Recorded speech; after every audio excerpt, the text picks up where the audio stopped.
Apa yang dikatakan sama orang bilang musik haram itu benar. Berarti menurut Buat siapa? Nah, itu tanya dulu buat siapa haram itu. Assalamualaikum warahmatullahi wabarakatuh. It's your boy Sajjad Ali. Nah, hari ini kita pengen bikin konten yang agak beda dan agak seru.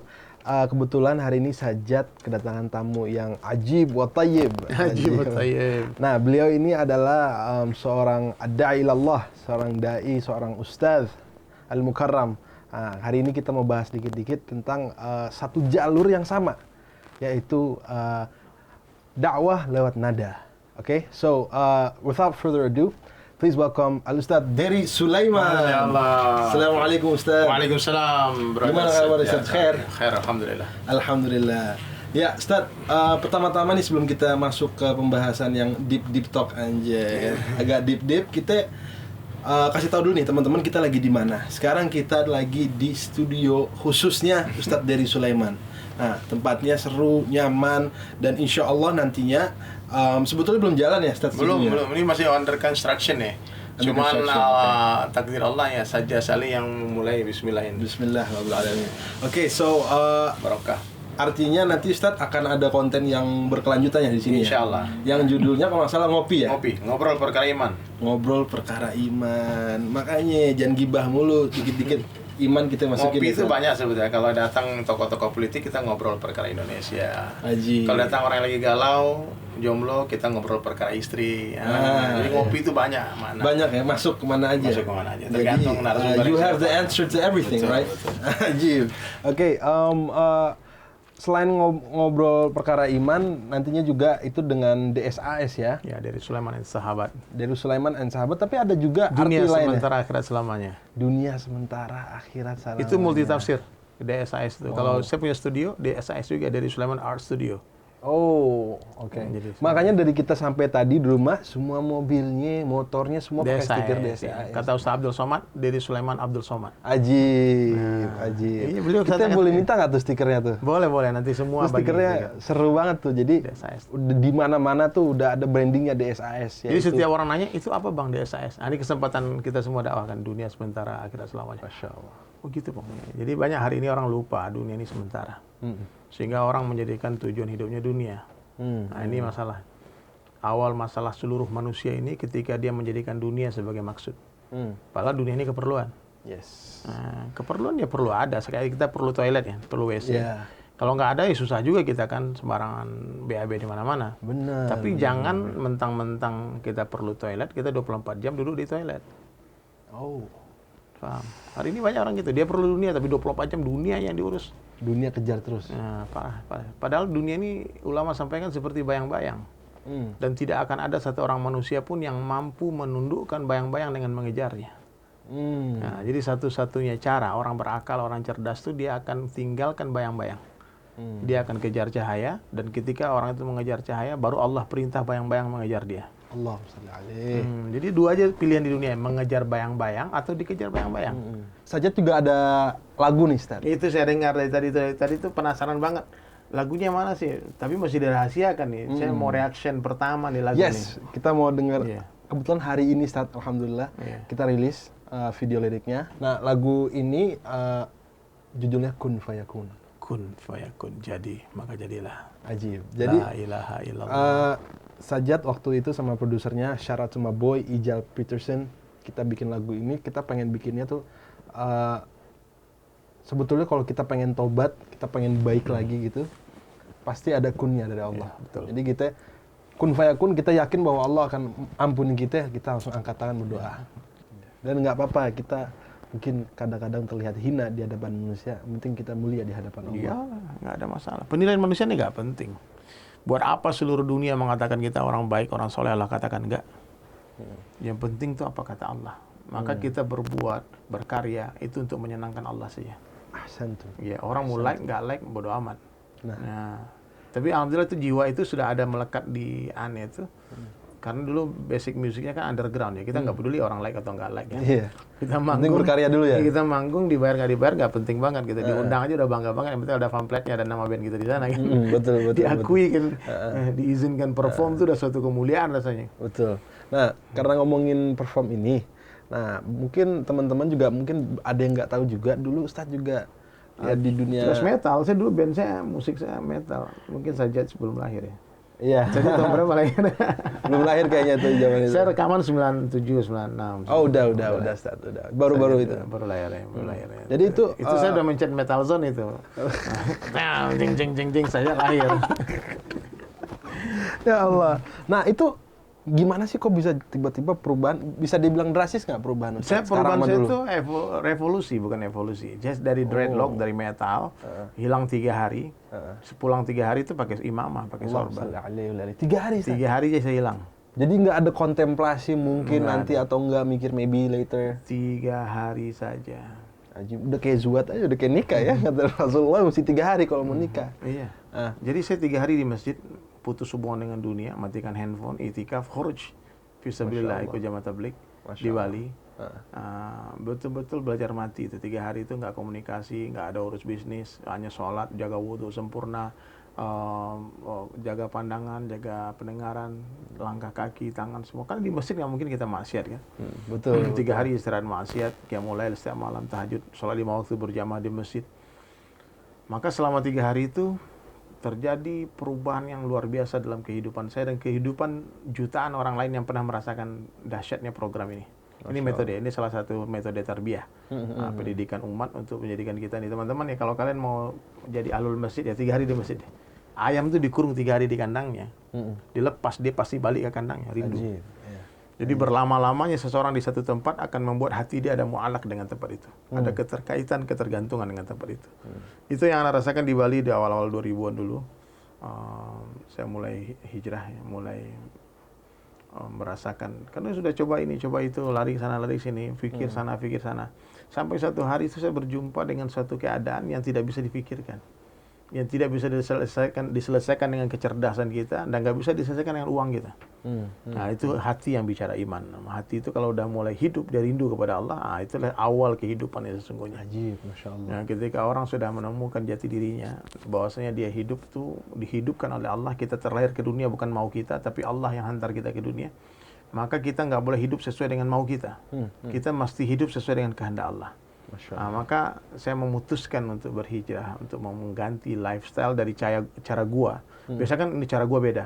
Ini cara gua, ini cara kampung gua, ini cara komunitas ini gini. Enggak, saya hidup dengan cara Allah dan Rasulullah. Nah, jadi makanya jangan heran teman-teman semua ya, saya berpakaian semacam ini. Karena saya memang bertanya sama guru saya, gimana cara Nabi berpakaian? Nabi pakai sorban, boleh nggak saya pakai sorban? Boleh, silakan. Nabi pakai jenggot, saya pakai jenggot juga. Nabi pakai gamis. Nabi mencabut bulu ketiak, saya cabut juga bulu ketek. Ya, Ajib. itu sampai semua detail-detailnya. Detail semuanya, memotong kuku. Jadi seorang dikatakan profesional painter, dia akan melukis sedetail mungkin. Jadi kalau orang mencintai Nabi sempurna, semakin tinggi cintanya, semakin detail dia menghidupkan sunnah. Ustadz, kan tadi ngomongin tentang perjalanan udah hijrah dan cuma butuh waktu 3 hari. Nah, itu mau tanya nih, pada saat melakukan itu, kan sekarang namanya banyak orang yang ngejudge, banyak orang yang suka suzon, nggak seneng lah sama orang yang berubah gitu. Ya, apalagi dengan pakaian waktu saya hijrah itu bertepatan dengan Bin Laden WTC 2001, 2002 itu bom Bali 2002. Wow. Jadi orang Islamofobia ngeri banget, horor banget. Sehingga anak itu diludahin orang di jalan itu pernah. Allah. Diludahin orang. Ketika mendapatkan kesusahan dalam berhijrah, dalam mengamal mentaati Allah itu. Saya teringat Rasulullah aja. Saya cuma membayangkan bagaimana dulu Rasulullah dihinakan, dilempar batu, diludahin. Dan saya cuma nangis bilang waktu itu, ya Allah, kemuliaan macam apa ini? Kenapa yang Nabi rasakan, aku rasakan? Kenapa yang dulu Nabi diludahin, aku kok diludahin juga? Berarti jalan ini benar. Karena kalau kita ikut jalan yang sama dengan jalan Rasulullah, maka apa yang dirasakan Nabi pasti kita rasakan. Betul. Apa yang Nabi lihat pasti kita lihat. Inilah jalan nih, tarekat. Ini jalan yang menuju Allah itu. Jalannya Rasulullah SAW. Pernah nggak ngalamin di perjalanan hijrah ini keadaan yang sangat sulit, yang udah nggak tahu lagi jalannya gimana? Terus mungkin, mohon maaf kita tanya ya, tapi kayak pernah ngerasa pengen give up aja nggak gitu? Iya, saya pernah diuji Allah itu dengan kemiskinan yang luar biasa. Jadi saya pertama kenal dakwah itu dengan ekonomi yang mapan, setahun, 2 tahun, 3 tahun, 2000-an tuh mulai kan. 2001 masih kaya, masih banyak duit. Sampai 2007 tuh habis semua harta. Habis semua dengan cara Allah. Miskin semiskin-miskinnya, nggak punya apa-apa. Sampai buat beli bensin motor pun nggak ada duit. Nah, waktu itulah tercipta syair desa satu itu. Saya duduk depan masjid mau pulang nggak ada duit, nggak ada bensin motor. Saya cuma doa sama Allah, ya Allah minta bensin ya Allah, saya mau pulang. Kan? Padahal sebelumnya naik mobil super mewah, super car betul-betul BMW yang baru dulu sebelum waktu hijrah, awal-awal hijrah itu sampai miskin. Terus keluar ya yang punya masjid Haji Ali Haris namanya di Bali, Ami Ali, saya panggil dia orang Arab juga. Dia bilang, Sulaiman, ghani mut, fakir mut. Ya Allah. Dia bilang orang kaya mati, orang miskin mati. Ghani mut, fakir mut. Nah itu awal syair itu. Ya salam. Kemudian Allah hantarkan bensin, saya pulang sambil bersenandung di motor. Jadi terciptanya syair nada legend itu di atas motor. Orang kaya mati, orang miskin mati. Sambil nangis tuh. Masya Allah. Orang kaya itu lapar banget, nggak punya duit. Masya Allah. Nah jadi biasa itu. Keadaan lapar itu, Ustaz. Jadi orang kalau mau nanam padi, rumputnya harus dicabut dulu. Bersihin dulu ya, Ustaz. Dulu. Betul. Kadang-kadang sampai panen itu 3 kali dicabut. 3 kali jatuh-jatuh bangun ya miskin-miskin. Kita kan banyak nih beberapa aliran ya atau golongan Islam yang ingin memecah belahkan umatnya dengan salah satu alasan yaitu membawakan musik itu haram atau menyanyikan syair kepada Rasulullah itu haram, qasidahan itu haram dan lain-lain. Itu menurut Ustadz tanggapannya bagaimana dan bagaimana sih caranya kita bisa menghalau atau tetap mengimbangi lah itu? Akal tuh bertingkat-tingkat, ilmu bertingkat-tingkat, iman bertingkat-tingkat. Perkataan anak-anak SD nggak perlu juga difikirkan sama anak-anak kuliahan. Dan perkataan yang keluar dari mulutnya orang-orang profesor kadang-kadang nggak difahami oleh anak-anak SD. Itu masalah level aja sebetulnya. Apa yang dikatakan sama orang bilang musik haram itu benar. Berarti buat siapa? Nah, itu tanya dulu buat siapa haram itu? Berarti menurut Ustadz yang bilang itu haram itu levelnya masih SD itu? Bukan. Bagi saya level mereka itu lebih tinggi. Bagi saya, mungkin dia wali Allah lah, wali Allah ya mungkin dia nggak ada waktu lagi main musik sepanjang hari baca Quran, zikir, salawat aja. Yang mengharamkan? Ya mungkin ya, kita sangat baik lah. Ajib. Husnuzon, husnuzon. Jadi mereka itu kalau dia dengar musik hilang hafalannya, haram bagi mereka. Ada yang membolehkan musik, itu bukan karena mereka itu slow atau lembek dalam agama, tidak. Ada atau yang moderat bukan ya? Bukan. Ada yang mengharamkan musik itu juga bukan karena mereka keras. Mereka semua punya dalil, mereka semua punya alasan kenapa dia haramkan alat musik, kenapa dia bolehkan. Ya paham ya?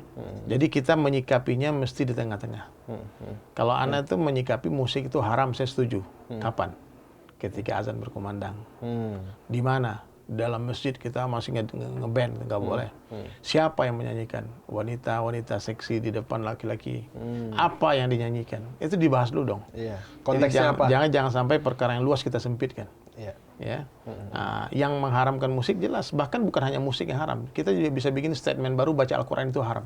Nah, gimana coba? Baca Al-Quran haram.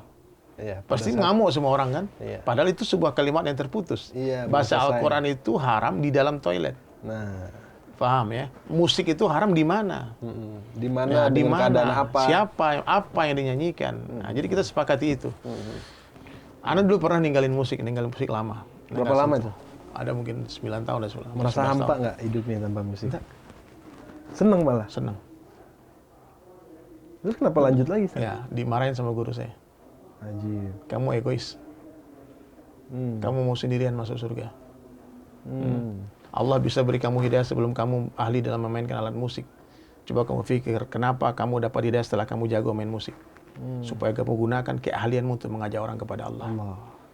Nah, pengembala yang sukses bukanlah pengembala yang pulang duluan ke kandang sendirian, tapi dia pulang meskipun terlambat, tapi bersama seluruh gembalaannya. Nah, kalau bukan kamu yang mengajak musisi siapa? Dari 2000 anak mulai meninggalkan musik sampai 2011 saya mulai pegang gitar lagi. Nah, dia pegang gitar dibagi ijazah, kamu harus main gitar. Masya Allah. Ijazahnya gitar.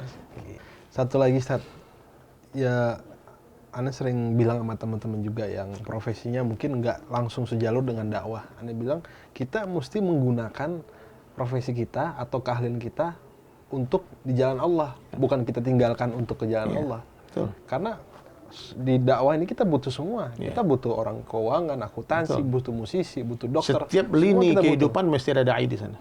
Nah, maka saya selalu bilang, dainya. dakwah bukanlah sebuah profesi, tapi apapun profesi kita wajib berdakwah. Hadza sah. Ya. Nggak mungkin lah kita penyanyi disuruh berfatwa, nggak mungkin, karena kita bukan ulama. Nggak mungkin ulama justru nyanyi. Ya, penyanyi dakwah dengan musik mereka, dokter dakwah dengan profesi mereka kedokteran. Ngobat orang ngasih tahu Allah yang nyembuhkan, bukan gua. La ilaha illallah, itu tugasnya dokter. Pedagang juga begitu, dakwah di pasar. Muazin berdakwah dengan azannya, mujahid berdakwah dengan pedangnya. Semua punya potensi dalam dakwah. Nah, jadi jangan kita mengerdilkan, mengecilkan, menyempitkan perkara ini. Saya bilang gitu. Jadi saya teringat perkataan Buya Hamka, semakin luas ilmu seseorang, semakin sedikit dia menyalahkan orang. Allah. Nah, ini masuk juga karena Sajat pada waktu udah mulai nyanyi lagu yang berpesan baik dan religi dan lain-lainnya, banyak bilang pasti kan ada yang teman-teman deket lah, oh ente kan masih bandel, masih main, masih ini itu. Cuma Sajat bilang satu, Anda nggak bersalawatan karena Anda orang benar, tapi kita bersalawatan karena ingin jadi benar. Nah, itu yang kadang-kadang anak-anak muda sekarang tuh takut untuk masuk ke ranah ini. Nah, ini untuk anak-anak muda, Ustaz. Kira-kira gimana biar anak-anak muda tuh bangga dengan agama mereka? Iya. Jadi begini loh. Orang kalau berpikir, benar pikirnya dia, semakin banyak dosa dia, maka semakin banyak salawatnya dia.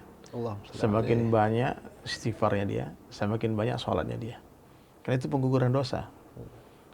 Orang kalau sadar diri badan dia bau, maka dia akan semakin sering mandi, semakin lama mandi.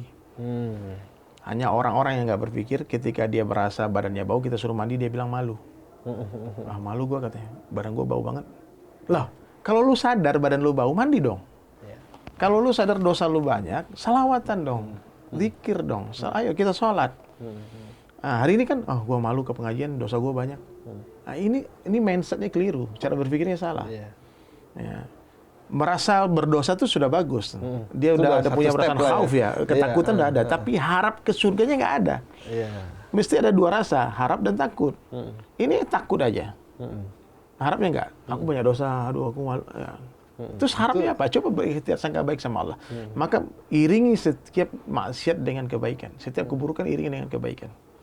Ustaz, ini salah satu budaya untuk konten Sajat setiap kali interview adalah di penghujung acara kita qosidahan bareng. Ayo, boleh. Ya, ini mau minta, kita kayaknya belum pernah dengar Ustadz qosidahan deh.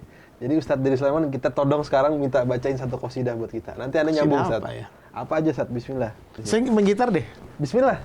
Lagu saya sendiri ya? Boleh. Ada salawatnya Ustadz? Ada salawat. Oke. Ada salawatnya. Ini judulnya ya Rasulullah. Ajib.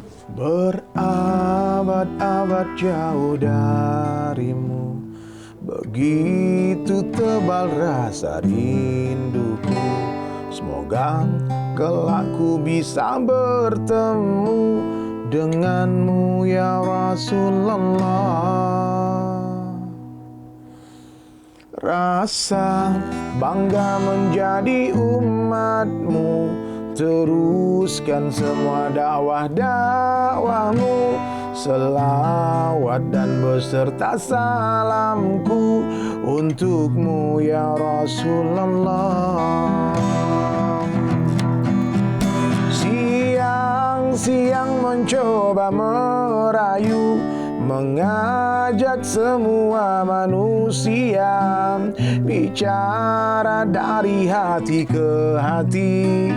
Mari kita sholat, malam ku menangis lagi, sibuk kepada aib sendiri. Semoga Allah pertemukan nanti denganmu ya Rasulullah.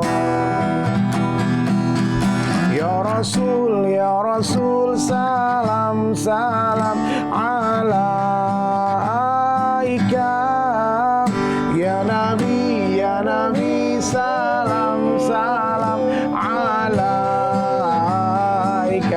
Sajjaj.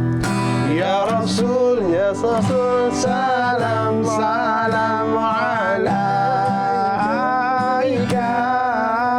Ya Nabi, salam, salam alaika. Sajjaj sendirian, selawat. Ya Rasul, salam alaika. Ya Nabi, salam, salam alaika.